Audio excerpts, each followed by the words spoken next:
What's going on, guys? Welcome back to the You Know Ball YouTube channel. Please like and subscribe to the channel, and also comment your thoughts on the Sixers signing Montrezl Harrell. So, first off, before we get into the Montrezl Harrell signing, I apologize for my appearance. I am in the middle of a move. As you can see, things aren't even set up yet, but it has been a crazy few weeks in my life. And right now, I am trying to get things back on track. And of course, the NBA keeps dropping slop, including our Philadelphia 76ers, who signed Montrezl Harrell, former Sixth Man of the Year. Now, on the surface, this signing seems totally fine, right? The Sixers get more depth. They get a guy who can come off the bench, who can be a viable backup center for Joel Embiid, at least in the regular season. Now, I do agree with that, and there are some things that I like about this signing just in general. I do think Montrez, while I've never been a big fan of his, is a good regular season player. Where my concerns start is with the head coach, Doc Rivers, who literally lost his last job with the LA Clippers for playing Montrezl Harrell, this player, too much in the Denver Nuggets series a few years ago. He was getting run off the court. He's been regularly one of the worst playoff players in the NBA the past few years, despite being a positive player in the regular season. Now,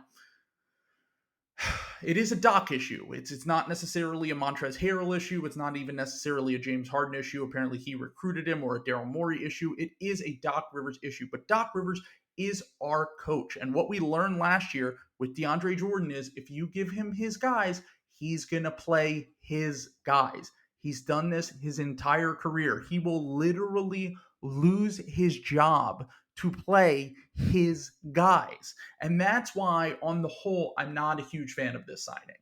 There are a lot of people out there voicing the same opinion as I am right now. But the one thing that I do think that we can look at this positively, at least, is that I think it will give Joel Embiid some rest during the regular season. The Sixers now have three backup center options between PJ Tucker going small, Montrezl Harrell as a backup big for an offensive punch off the bench. He's already played with James Harden in his career. He has that pick and roll chemistry with him, and he should prove to be a viable backup offensive center at least. Paul Reed, if you want more of a two-way option, a guy who can do some things on offense, who can do some things on defense. I think that Paul Reed should have gotten the opportunity to be the backup center for the whole season and into the playoffs, because I think that he's probably a more viable playoff player than Montrezl Harrell. At least he's proven that so far in a small sample in his career. Now, the odd man out on this is probably Charles Bassey, who was the second round pick by the Sixers in 2021 and did show some promise last year. He defended Nikola Jokic incredibly well in Denver last year when they played against him. He showed some flashes on offense. He dominated in the G League offensively, but then he really, really struggled in Summer League. And I think that gave the Sixers some pause and maybe said he is not the guy that we can rely on as a backup center type to Joel Embiid. Even when Joel is hurt or Joel wants to rest, we need to have a better option. So they go out and they get Montrezl Harrell to give themselves some depth. 1 through 10 in the regular season, at least, because Montrezl Harrell and Matisse Thybulle are good regular season players, I do think that this is going to give the Sixers even more depth. And I already felt like this team was deeper than last year's team, significantly. The addition of PJ Tucker, DeAnthony Melton, and Daniel House was going to give them something that they did not have last year. They addressed all the defensive and rebounding issues, bringing in those players. And then Montrezl Harrell definitely helps you at least with the rebounding side of things. And then in addition to that, it basically makes your team about 12 deep between the starters, who we all know who they're going to be, plus the guys Melton, House, Thybulle, Reed, Montrez, George Niang. And then if you need to go deeper into the bench, you have guys who have been in the rotation before, like Shake Milton and Furkan Korkmaz. The younger guys I think you won't be able to rely on are Jaden Springer and Trevlin Queen, who has not really played and been a rotation player in the NBA. The other guy I think is probably going to be out because of this move is Isaiah Joe. Now, Isaiah Joe is someone that I personally like. I think he has a skill set that the Sixers desperately need as a movement shooter who can survive defensively. He's a good help defender. The only issue with Isaiah Joe, there are a few issues, but the main issue is his size. He can really only play the two, and now the Sixers have several guys who can play the two. He's not quite enough of a good ball handler to play the one. He's also not quite good and big enough to play the three. He can't be a small forward in the modern NBA even. He's very undersized, so he can pretty much only play the two, which I would imagine those minutes are going to get ate up by Matisse Thybulle and Daniel House and DeAnthony Melton and Tyrese Maxey, and it really doesn't leave a ton of room for a guy like Isaiah Joe.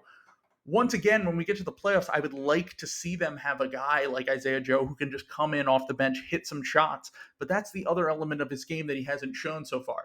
Although he is a very good shooter historically, one of the best college shooters ever, and he has shown in Summer League he's absolutely capable of being a consistent good shooter. He hasn't gotten enough run in the NBA to really prove that he can do that, and I didn't really feel like he got a fair shake or crack at the rotation in his first 2 years in the NBA. Ultimately, as this team moves and they look towards contending, they're probably going to value playing more veteran guys, which I understand to an extent. But once again, these are regular season players who realistically, when you get to the playoffs, cannot play. Matisse Thybulle has proven he cannot play in the playoffs. Montrezl Harrell has proven he cannot play in the playoffs. So you're basically hoping that Paul Reed, who might not get as much run in the regular season now, is ready to be your backup center in the playoffs despite not getting a ton of minutes. He's only had like 400 or 500 minutes in his regular season career so far.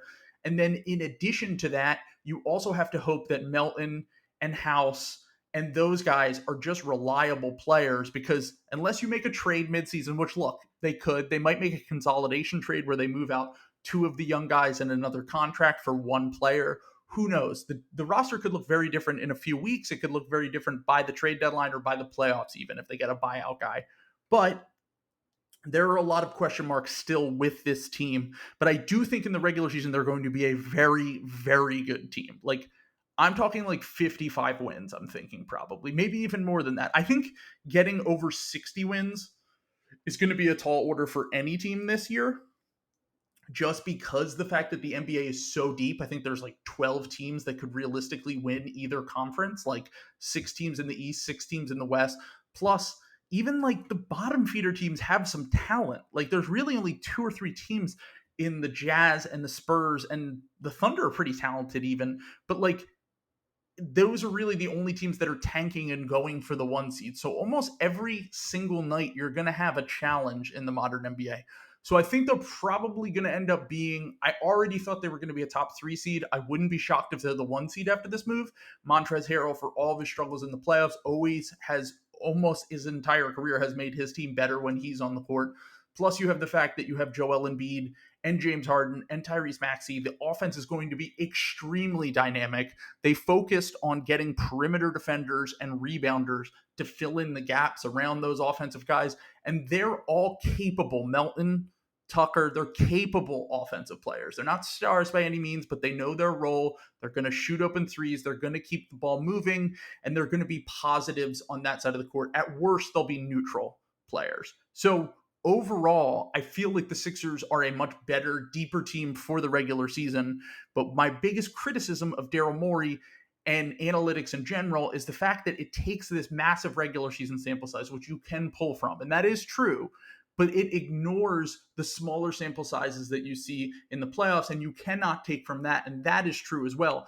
But at the same time, the playoffs is a very different game than the regular season. What is a guy like Montrezl Harrell, who can't shoot, who is generally speaking a ball stopper on offense, and defensively he's going to get torn apart as a 6'7" center trying to protect the rim? I don't really see, he can't switch. He can't run a ton of coverages. I don't really see a way that he's going to affect this team positively in the playoffs. And you basically have to hope that Doc Rivers learned his lesson last year with DeAndre Jordan and said, you know what, we're going to go with Paul Reed, and we're going to try that in the playoffs. And Montrez is my regular season guy to eat innings and keep Joel Embiid fresh, because now they have 3 different options. They have a lot of different things they can try in the regular season to keep Joel Embiid fresh for the playoffs, because the only way this team is winning a title is if Joel Embiid is fresh for the playoffs. So that's the one element where I really, really like this move, is that I think that Joel Embiid, and to a lesser extent James Harden, because I think that Harrell will eat up some offensive possessions. He'll be able to be a little bit of a hub offensively off the bench, at least on certain nights, that it will give those guys a little bit of a break. They won't have to do everything all the time. It will give them a new look that they can run out. And I do think that overall, it's more of a neutral move than a negative move. I think it's probably more like a C plus or a B minus in terms of my grade that I would give it. I don't love it for the regular season. If it keeps these guys fresh, if it keeps them healthy and they're ready for the playoffs, then it would be massively beneficial. I think it will make them a higher seed in the regular season. But for the playoffs, I want to focus on getting playoff 16 game players who have either proven it or have potential to be those guys. And I don't think that guys like Montrezl Harrell and Matisse Thybulle are the guys that you can rely on. So overall, C plus or B minus for the move. You're not going to get much players better than Montrezl Harrell on the veterans minimum. It's not the worst thing in the world, even though off the court, I'm a little bit worried. He's apparently not been happy about his role. He's not been a great locker room guy in the past as well, but who knows? Maybe they move him at the deadline if things don't work out. Maybe there are ways around this, but overall, don't love the move. Don't absolutely hate the move like I did at first. Usually I trust that gut instinct. But to me, this is not DeAndre Jordan 2.0. DeAndre Jordan was absolutely cooked. He could not play for like 3 or 4 years when the Sixers got him. This is closer to like the Andre Drummond move from last year, where I think that Drummond was a good regular season player, and I think that Harrell is a good regular season player. I just don't really trust those kind of bigs in the playoffs.